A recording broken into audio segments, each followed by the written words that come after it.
자, 우리 설교 듣기 전에 먼저 우리 옆에 있는 분들에게 반갑습니다 한번 인사하고 오늘 기도 열심히 하시기 바랍니다. 한번 격려해 주시고요. 네.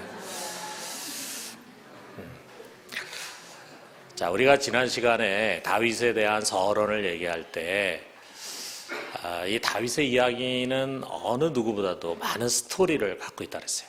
그리고 그 스토리라는 게 참 우리 주일학교뿐만이 아니라 우리 어른들에게도 그 스토리의 재미가 우리로 하여금 하나님의 말씀을 좋아하게 만드는 것이라 했어요. 그래서 오늘 이 사실 17장을 다 읽어야 되지만 우리 시간 관계상 제일 중요한 부분을 읽었는데 17장의 이 스토리는요, 우리가 어려서부터 신앙생활을 하면서 가장 재미있게 또 즐겨 읽는 스토리고 잘 알고 있는 그런 스토리입니다.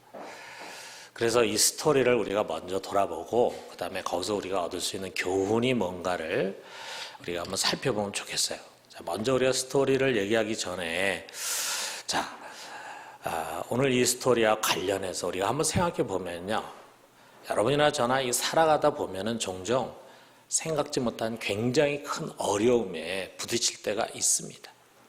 아마 우리 중에는 지금 바로 그런 어려움에 부딪혀서 굉장히 큰 두려움도 갖고 불안해하고 또 걱정하고 그러시는 분도 아마 있을지 모르겠어요. 보통 우리가 살아가는데 크고 작은 어려움이 찾아오죠. 마치 우리가 이제 광안리 바닷가에 나가 보면은 바람이 부나 안 부나 항상 바다는 출렁거리게 돼 있어요. 그래서 크고 작은 파도가 바닷가로 밀려옵니다. 자, 그런 것처럼 우리 인생에 말이죠, 크고 작은 문제들이 항상 찾아온다 이거죠. 문제 없는 날은 하루도 없습니다. 그런데 그런 문제들은 대개 답이 있어요. 또 시간이 조금 지나가면은 문제가 이제 해결이 됩니다. 자, 그런데 종종 우리에게는 아주 감당하기 어려운 큰 문제가 찾아올 때가 있습니다. 답이 쉽지도 않고 또 해결이 쉽게 되지도 않습니다. 어떻게 보면 그런 것은요, 우리를 두렵게 하기도 하고 우리를 절망 속에 빠뜨리기도 합니다. 일이 잘못되면은 우리가 망할 수도 있어요. 어떻게 보면 우리 인생의 기초, 터가 흔들려가지고 우리가 세운 그 건물이 한순간에 와르르 무너져 버리는 그런 불행한 일이 생길 수도 있어요. 자, 그런데 누구에게나 이런 일들은 가끔 찾아오게 된다는 거죠.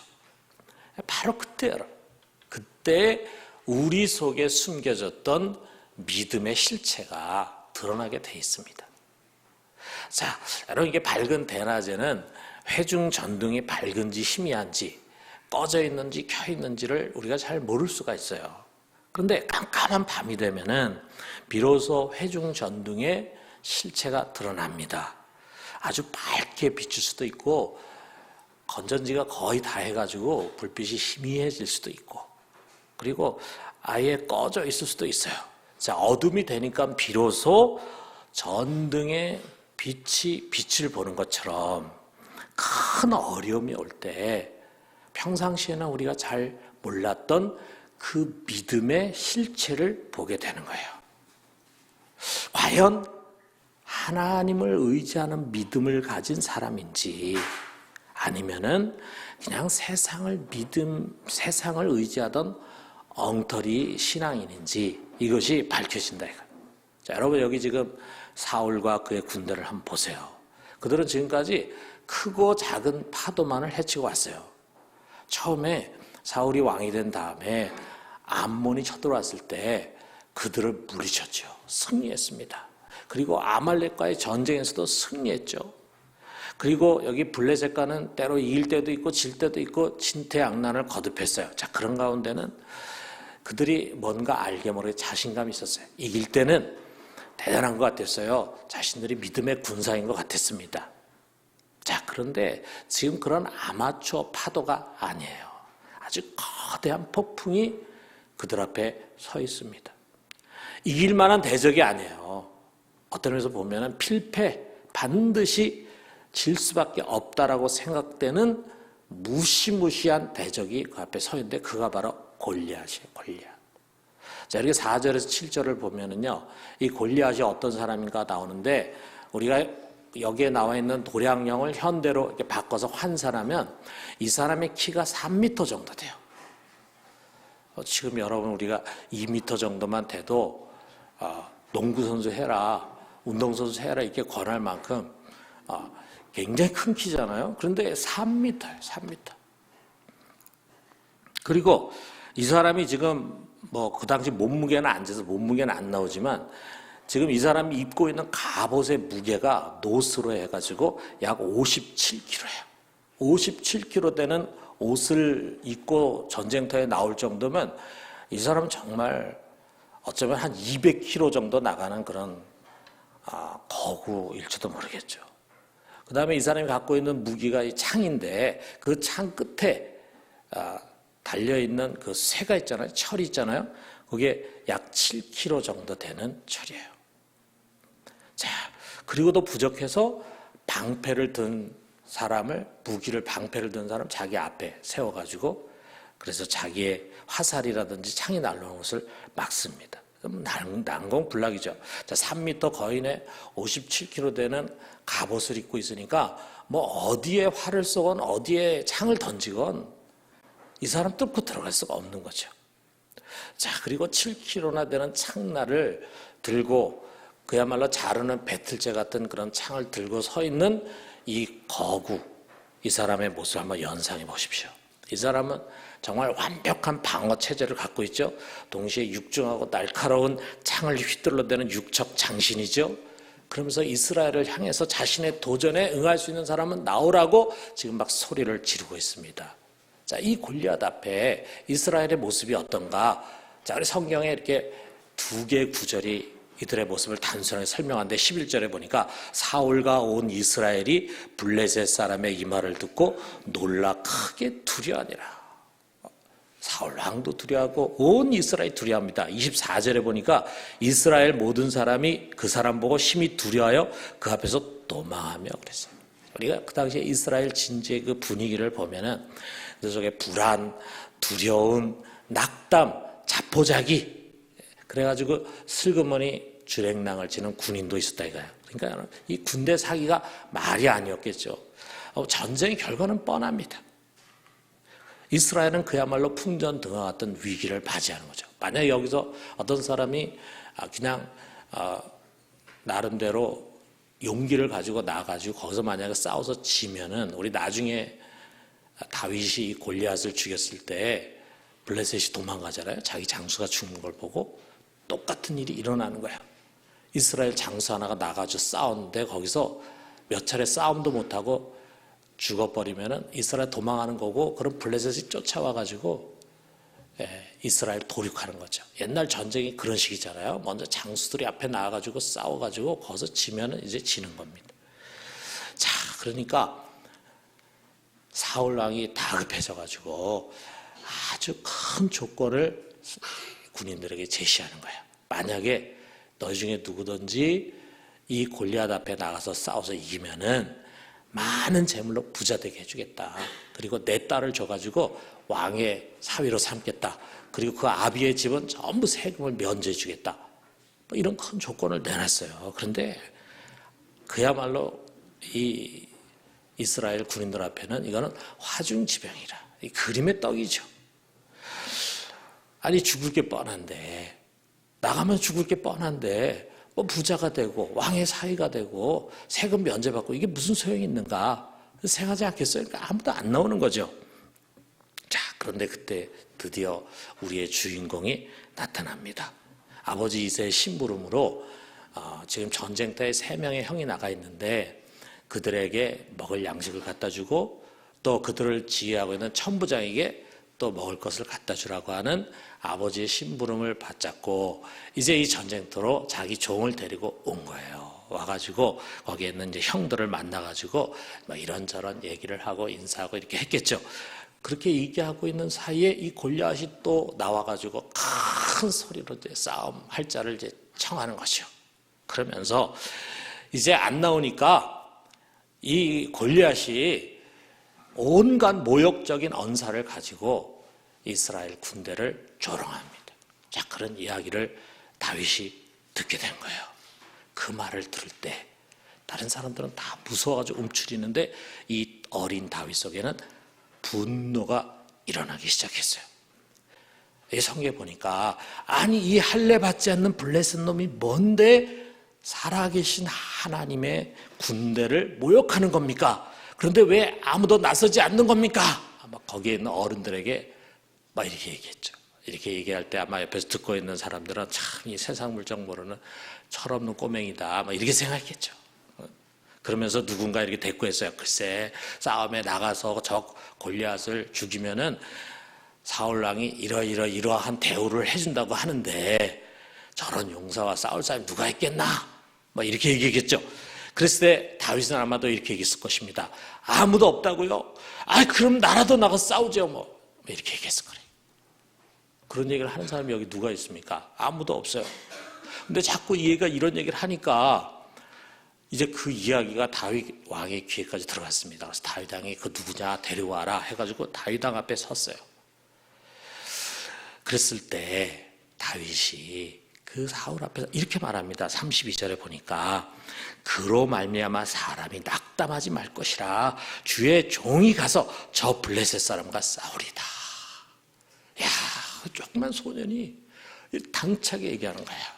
그런데 그 소년을 바라본 다윗이 뭐라고 생각했겠습니까? 야, 네가 어떻게 싸우겠느냐? 너는 지금까지 싸움 한 번도 해보지 못한 소년이지만 저 앞에 있는 저 골리앗은 어려서부터 용사다.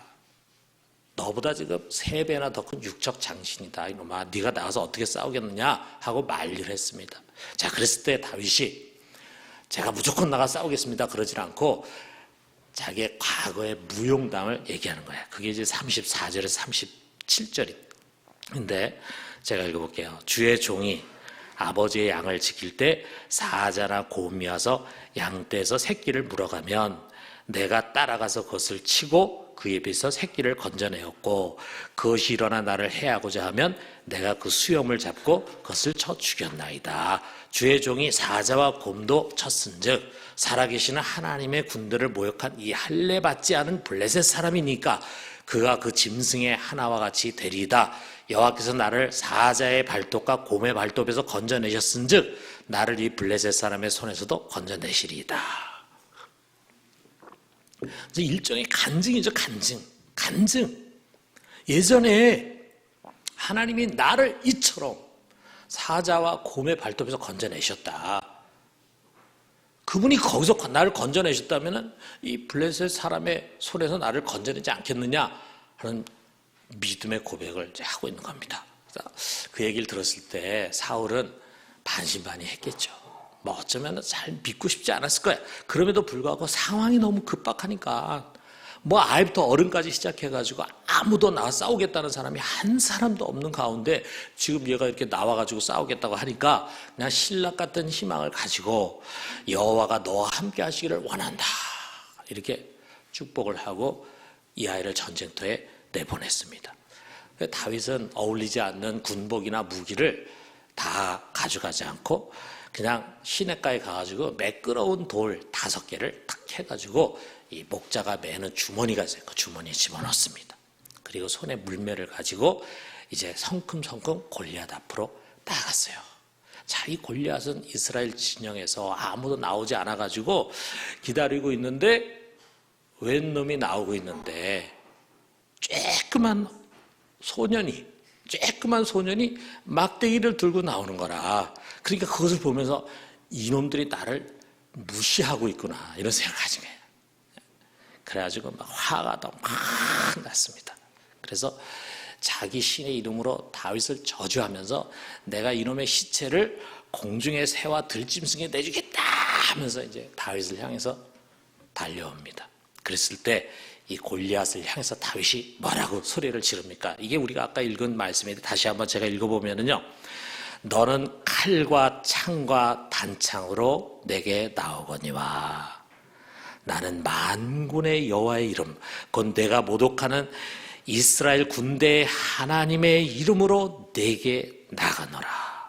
오늘 여호와께서 너를 내 손에 넘기시리니 내가 너를 쳐서 내 목을 베고 블레셋 군대 시체를 오늘 공중의 새와 땅의 들짐승에게 주어 온 땅으로 이스라엘의 하나님의 기신 줄을 알게 하겠고 또 여호와의 구원하심이 칼과 창에 있지 아니함을 이 무리에게 알게 하리라.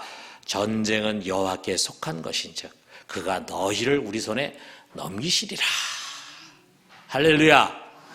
얼마나 멋있습니까?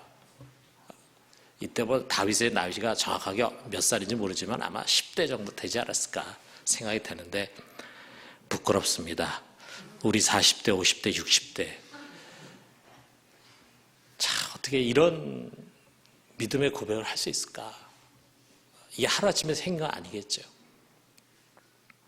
자, 그러면서 다윗이요 자기에게 달려오고 있는 골리앗을 향해서 빨리 뛰어가면서 주머니에 있는 돌을 꺼내서 물매에 걸었어요. 자, 여러분 이게 이제 물매예요. 물매. 여기 물매 여러분 처음 보시는 분도 있을지 모르겠어요. 지금 물매 돌이 5개고 달걀이 하나 끼워져 있는데 이렇게 아마 5개의 돌을 집어넣었던 것 같아요. 근데 이 정도의 것을 여기 물매를 딱 걸어가지고 이게 옛날 고대인들이 즐겨 쓰는 무기였다 그래요. 그래서 이것을 이 물매에다 돌을 끼워가지고 막 휘젓다가 탁 던져서 맞으면은 아주 큰 중상을 입게 되겠죠. 자, 다윗이 이제 골리앗을 향해서 이 물매에 돌을 끼워가지고 휙 돌려가지고 탁 던졌는데, 야, 그 돌이 기가 막히게 날아가더니 그 두꺼운 갑옷과 투구를 쓰고 완전 무장한 골리앗, 뭐 다른 데 맞으면은 아무리 돌이라고 해도 아무 소용이 없는데 딱 가리지 못한 그 이마팍에 탁 꽂히더라 이거죠. 그러자 이 거구가 한순간에 쿵 하고 꼬꾸라졌습니다. 그래서 다윗이 달려가가지고 자기는 칼이 없으니까 이 블레셋, 이 골리앗의 칼집에서 칼을 꺼집어내가지고 그것으로 이 골리앗의 목을 쳐가지고 그 목을 칼에 꽂아가지고 높이 들었을 거예요. 자, 그것을 보는 순간에 이스라엘 진에서 와 하고 함성이 일어나면서 움츠렸던 그 사람들이 벌떡 일어나가지고 그 진지에서 막 쏟아져 나옵니다. 그러니까 블레셋 쪽에서는 자기 대장이 죽은 걸 보고는 기가 팍 꺾여가지고 도망가기 시작하는 거야. 그래서 이스라엘이 그들을 뒤를 추격해가지고 가가지고 가이와 에그론 성문까지 추격했다 그랬어요. 막 그 성문 안에 들어가 성문을 꼭 잠그고 아마 나오지 않았을 거예요. 그래서 거기까지만 가가지고 왔는데 그 길에 블레셋 사람들의 시신과 부상당한 사람들의 모습이 수없이 널려져 있었다 그랬어요. 대피할 것이 분명했는데 100% 대피할 것이라고 생각한 이 전쟁이 대승리로 끝나면서 풍전등화가 됐던 이스라엘은 다시 살아나고 온 나라가 승리의 기쁨과 그리고 소망으로 다시금 가득 차게 되었습니다. 여러분, 이 감격스럽고 드라마틱한 스토리가 오늘 우리들에게 주는 메시지가 무엇일까? 우리가 두 가지로 한번 생각해 보면요. 첫째는 다윗이 얘기했어요. 전쟁은 하나님께 속한 것이다. 여기 47절 다시 한번 보면은, 자, 우리 같이 한번 읽어봅시다. 또 여호와의 구원하심이 칼과 창에 있지 아니함을 이 무리로 알게 하리라. 전쟁은 여호와께 속한 것인즉 그가 너희를 우리 손에 넘기시리라. 여호와의 구원하심이 칼과 창에 있지 아니함을 이 무리로 알게 하겠다. 이 무리에 속한 사람들은요, 블레셋 사람들만이 아니에요. 이스라엘도 마찬가지예요. 여기 지금 사울을 비롯한 이스라엘이 골리앗 앞에서 숨을 죽이고 도망하는 이유가 뭡니까? 그들은 전쟁은 자기가 하는 거라 생각했어요. 그들은 전쟁은 좋은 무기가 있어야 이긴다라고 하는 그런 생각을 갖고 있어요. 그래서 철기 문화가 발달한 이 블레셋은 무기가 훨씬 더 발달했기 때문에 자기들이 블레셋을 이길 수 없다라고 하는 그런 위축감에 사로잡혀 있었던 사람들입니다. 이것은 어떻게 보면 하나님을 모르는 블레셋 사람이 갖고 있는 생각과 똑같은 생각이에요. 그들은 자신들이 더 좋은 무기를 갖고 있기 때문에, 더 큰 장수를 갖고 있기 때문에 반드시 이길 것이다라고 하는 생각을 갖고 있는 사람들이에요. 그러니까 지금 여기에 둘러서 있는 이스라엘 사람이나 블레셋 사람이 다 똑같은 생각입니다.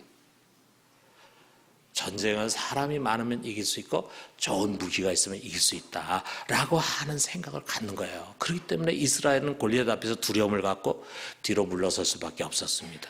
여러분, 우리도 마찬가지죠. 세상에서 우리의 행동은요, 믿음의 한계 안에서 결정지어집니다. 절대로 믿지 않는 것을 우리는 선택하지 못합니다. 믿지 않는 것을 행동할 수가 없어요. 자, 그런데 우리가 보면은요, 우리가 사는 이 세상은 굉장히 합리적인 사고를 갖고 있는 세상입니다. 계산하면서 살아가는 거예요. 물론 우리가 합리적 사고를 갖고 계산하면서 살아가는 것이 잘못됐다고 생각하는 거 아니죠. 성경에 나오는 인물도 보면은 평상시에 그들은 합리적인 생각을 가지고 때로는 계산을 하면서 판단하고 사리분별을 가지고 살아갑니다. 그런데 우리가 거기서 머무는 것은 그것은 믿음의 사람이 아니다라는 거예요. 거기서 머무는 것은 우리가 거기서 머물면은요, 우리 세상에 나 사람들하고 대화하는데 아무 문제가 없습니다. 그들과 잘 통합니다. 그러니까 믿음의 사람이 아니에요. 우리 믿음의 사람은 세상 사람과 좀 안 통하는 데가 있어야 돼요. 어떻게 보면 그런 사람은 교회를 다니지만 세상이 가르치는 가치와 삶의 방식에 잘 순응이 되고 종속이 되어 있는 사람이에요. 그런 사람은 내 힘으로 대항할 수 없는 적 앞에서는 기적을 기대하지 못합니다. 큰 시련과 어려움이 찾아오게 되면 쉽게 낙심하고 포기할 것입니다. 도전하고 이겨내기보다는 도망가려고 할 것입니다. 힘이 없는 것입니다. 우리 잠언서 24장 10절에 보면은요, 이런 말이 있어요. 내가 힘이 없는지 있는지는 무엇으로 알 수 있느냐? 내가 만일 환난 날에 낙심하면 내 힘이 미약함을 보이리라. 큰 어려움이 왔을 때 거기서 낙심하고 주저앉고 자포자기하고 도망가면은 그게 바로 그 사람의 믿음의 힘이라는 거죠. 그럼 여러분, 하나님이 우리에게 보여주시고자 하는 그것에 우리는 오늘 눈을 열어야 합니다. 어린 목동이 어려서부터 용사했던 육척장신 골리앗을 죽이고 이기고 승리했어요. 다윗이 한 일이 아닙니다. 그의 물매를 잘 던지는 재주와 능력으로 이긴 것이 아니에요. 다윗이 고백하잖아요. 전쟁은 여호와께서 한 것이다. 하나님이 싸우셨다. 하나님이 하신 일이다. 여러분, 이 세상에는 다윗과 같이 어리고 약한 우리들에게는 불가능한 것들이 너무도 많습니다. 우리가 할 수 없는 것들이 너무도 많습니다. 우리의 실력과 우리가 갖고 있는 능력을 가지고는 도저히 해결될 수 없는 문제들이 너무도 많습니다. 그러나 우리 하나님에게는 불가능한 것이 아무것도 없습니다. 여러분, 이거 믿으십니까? 여러분, 우리가 이 눈을 가지고 성경을 한번 들여다봐요. 성경은 그것을 우리에게 가르쳐 주려고 하는 거예요. 우리는 할 수 없지만, 우리는 무능하지만, 그러나 우리를 붙잡고 계신 우리 하나님은 능치 못함이 없다라고 하는 것을 끊임없이 가르쳐 주는 것이 성경이라 이거예요. 우리 성경에 보세요. 홍해가 갈라지지 않습니까? 이것이 어떻게 가능한 일입니까? 40년 동안 광야 생활하는데 매일같이 만나가 눈같이 내리지 않습니까? 그걸 먹고 살지 않았어요? 반석을 치니까 식수가 쏟아져 나옵니다. 요단강, 범람에서 넘치고 있는 요단강이 한순간에 탁 멈춰서더니 그것이 길이 돼가지고 이스라엘 사람들이 건너갈 수 있게 됐어요. 난공불락 여리고성이 이스라엘 한 번도 싸우지 않은데도 저절로 무너졌어요. 여러분, 아수르 군대가 온 중근동을 휩쓸면서 다 지배하고 점령하고 지나가는데 조그만 나라 유다의 히스기 앞에서 패배했습니다. 밤새도록 한 마리도 잡지 못했는데 말씀을 의지해서 그곳에 다시 그물을 던졌더니 2배 가득 찰 만큼 물고기가 잡혔습니다. 맹인이 눈을 뜨고 안전뱅이가 일어나고 죽은 자가 살아납니다. 성경은 끊임없이 이런 이야기를 우리에게 전달해주고 싶은 거예요. 무엇을 말하려고 하는 것입니까? 우리가 믿는 하나님, 오늘 우리가 기도하려고 하는 하나님, 그분에게는 능치 못함이 없다고 하는 분명한 사실이에요. 나는 약하지만 하나님 강하십니다. 나는 무능하지만 우리 하나님 전능하십니다. 그리고 그 강하고 전능하신 하나님은 내 믿음을 통해서 일하시는 거예요. 다윗의 믿음을 통해서 하나님 역사하시잖아요. 질 수밖에 없는 이스라엘로 하여금 승리할 수 있게 해주셨어요. 다윗은 어려서부터 순전한 믿음으로 이 하나님의 구원의 기적을 체험했습니다. 그에게는 살아있는 간증이 있어요. 나를 사자와 곰의 날카로운 발톱에서 구해주신 하나님은 반드시 이 블레셋 사람부터 나를 구원하실 것이다. 여기에 대한 믿음이 그에게 살아있었다 이거예요. 내 믿음, 여러분 좋은 무기, 많은 군대를 갖고 있으니 반드시 적군을 이길 것이다. 그런 믿음이 아닙니다. 재물과 인력과 경험이 많아서 내가 당면한 이 문제를 쉽게 풀어갈 수 있을 것이다. 그런 믿음이 아닙니다. 그것은 믿을 수 있는 것만 믿는 그런 무기력한 믿음일 뿐입니다. 여러분 우리는 그런 믿음의 틀을 부수고 저 멀리 더 높이 올라가야 합니다. 어디까지입니까? 온 우주를 넘어서 전능하신 하나님의 눈높이까지 우리의 믿음이 올라가야 합니다. 나는 할 수 없지만 그러나 당신에게는 능치 못함이 없습니다. 나는 온 우주 속에 먼지만도 못하게 보이는 아주 작은 이 지구 속에서도 아주 작은 벌레와 같은 미물에 불과한 존재이지만 그러나 나를 사랑하시고 나를 긍휼히 여기셔서 나를 그의 사람으로 택하신 나의 하나님은 온 우주보다 크신 분이십니다. 나는 할 수 없지만 당신에게 능치 못함이 없습니다. 그리고 그 믿음은 반드시 기도로 표현되는 것입니다. 그 기도는 주 예수의 이름으로 하나님 앞에 나가는 것입니다. 여러분 여기에 다윗이 무엇으로 나갔습니까? 만군의 하나님 여호와의 이름을 가지고 나갔어요. 내 이름은 보잘것없지만 여러분 주께서 우리에게 주신 주 예수 그리스도의 이름은 사망 권세를 깨뜨렸어요. 하늘과 땅의 권세를 가지신 존귀와 위엄과 권능을 가진 이름입니다. 우리가 그 이름 믿고 의지하고 구하는 것입니다. 주님께서 세상을 떠나가시면서 제자들에게 또 그 제자들을 통해서 믿을 우리들에게 이렇게 명하십니다. 요한복음 16장 23절에서 24절 보니까 내가 진실로 진실로 너에게 이르노니 너희가 무엇이든지 아버지께 구하는 것을 내 이름으로 주시리라. 지금까지 너희가 내 이름으로 아무것도 구하지 아니하였으나 구하라. 그리하면 받으리니 너희 기쁨이 충만하리라. 내 이름으로 구해라. 찾아라. 두드려라. 여러분 이것이 수많은 어려움과 문제와 시련과 고난 속에 살아갈 수밖에 없는 우리에게 주시는 우리 주님의 위로의 명령이십니다. 그러므로 여러분 우리는 기도해야 합니다.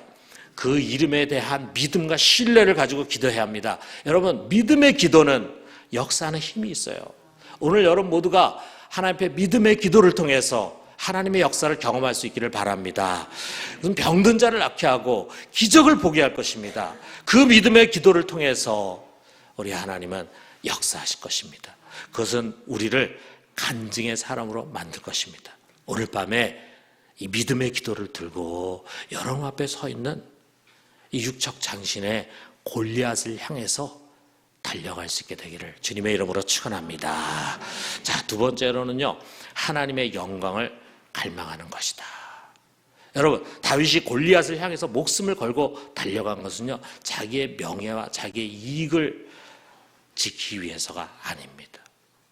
그가 울분을 터뜨린 것은 자기가 모욕을 받아서가 아니에요. 하나님과 그의 군대가 이 할례받지 못한 이방인에게 모욕을 받고 있다는 이 사실을 그는 견딜 수가 없었다 이거예요. 26절에 보니까 이 할례받지 않은 블레셋 사람이 누구이기에 살아계신 하나님의 군대를 모욕하겠느냐. 또 45절에 보니까 너는 칼과 찬과 단창으로 내게 나오거니와 나는 만군의 여호와 이름 곧 내가 모욕하는 이스라엘 군대 하나님의 이름으로 내게 나가노라. 그는 하나님의 이름이 모욕당하는 것을 견딜 수가 없었어요. 차라리 나 다윗이 사람들에게 비방을 받고 욕을 먹고 그런 참을 수 있어요. 우리가 뒤에 보면은요, 다윗이 때로 사람들로부터 비방을 받고 모욕을 당하지만 다 그것을 참습니다. 그런데 하나님의 이름이 모욕을 받는 것은 참을 수가 없어요. 여러분, 어떤 사람은요, 하나님의 명예가 더럽혀지는 것에 별로 분노하지 않습니다. 자기 일이 아닌 것처럼 생각해. 그런데 누군가 자기 명예를 조금이라도 훼손하고 자기 자존심 건드리면 불같이 화를 냅니다. 밤에 잠을 못 자. 복수의 칼을 갈아. 심지어는 평생 원수처럼 지냅니다. 왜? 내 이름, 내 명예를 건드렸다 이거예요. 하나님의 이름이 훼손된 것에 대해서는 감각이 없어요. 어떤 사람은 하나님의 일이 위축이 되고 하나님 나라가 막히는 것에는 별 관심이 없어요. 그런데 자기 일이 잘 되고 자기 영역이 넓혀지고 자기 소유가 많아지는 것을 위해서는 물불을 가리지 않습니다. 여러분, 이것이 과연 하나님의 사람인가? 우리가 자문해 볼 필요가 있습니다. 여러분, 이 다윗이 쓴 시편 중에 이런 것이 있어요. 시편 69편 9절에 보니까 주의 집을 위하는 열성이 나를 삼키고 주를 비방하는 비방이 내게 미쳤나이다 그랬어요. 주님을 위하는 열성, 주님의 집을 위하는 열성, 오늘로 한다면 주님의 교회와 하나님 나라를 위한 열정, 이런 것 때문에 사람들로부터 공격을 받고 비방을 받는다 이거예요. 요한복음을 쓴 요한은 요한복음 2장 17절에서 예수님이 성전 청결 사역을 하면서 종교 지도자들과 부딪히잖아요. 그래서 그들의 미움을 받잖아요. 이 사건을, 그것을 거기서 보여준 예수님의 그 열정을 이 다윗의 고백과 동일시했어요. 여러분, 오늘날 우리를 돌아봐요. 그저 이 세상에 어떻게 하면 좀 더 잘 살 수 있을까? 라는 생각으로 가득 차 있습니다. 어떻게 하면 집 문제를 해결할 수 있을까? 어떻게 하면 매출을 좀 더 올릴 수 있을까? 어떻게 하면 좀 더 좋은 대학, 좋은 직장, 좋은 결혼을 할까? 우리 생각 온통 이런 것으로 가득 차 있어요. 여러분, 오늘날 어떻게 하면 우리 주님께서 이 모든 상황에서 영광을 받으실 수 있을까? 내가 어떻게 주님의 양들을 좀 더 잘 양육하고 주님의 교회가 건강하게 세워지는 것을 위해서 헌신할 수 있을까? 어떻게 하면 주님이 그렇게 원하시는 복음 전파가 나를 통해서 일어날 수 있을까? 어떻게 하면 주님 모르는 영혼이 구원을 받고 선교지에서 선교 사역이 좀 더 왕성하게 일어날 수 있을까? 어떻게 하면 모든 삶의 영역에서 하나님의 뜻이 이루어지고 그의 나라가 좀 더 세워져 갈 수 있을까? 진정 이 고민을 우선하는 사람들이 교회 안에 얼마나 될까?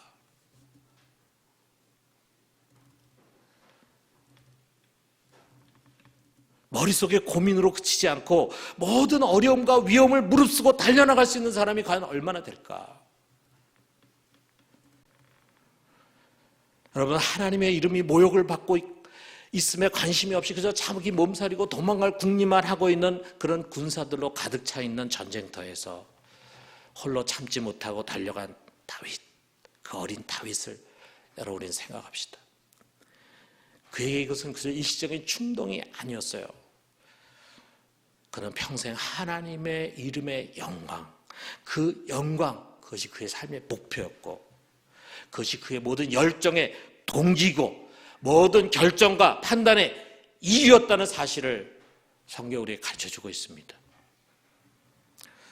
여러분, 하나님을 모독하는 거국 골리앗을 향해서 달려가는 이 다윗은, 수천 년 전에 이 다윗은 오늘도 성경 속에서 살아서 이 자리에서 우리의 잠자는 영혼을 일깨웁니다. 자기 문제로 움츠려든 우리에게 도전합니다. 너 하나님의 사람아, 무엇을 하느냐? 두려워하지 말고 나가 싸워라. 오직 주님의 영광을 위해, 오직 주님의 영광을 위해 일어나라. 일어나라. 여러분, 이 다윗을 통해서 주시는 하나님의 도전을 이 시간 우리가 믿음으로 받아들이고 그렇게 변화될 수 있게 되기를 주님의 이름으로 축원합니다.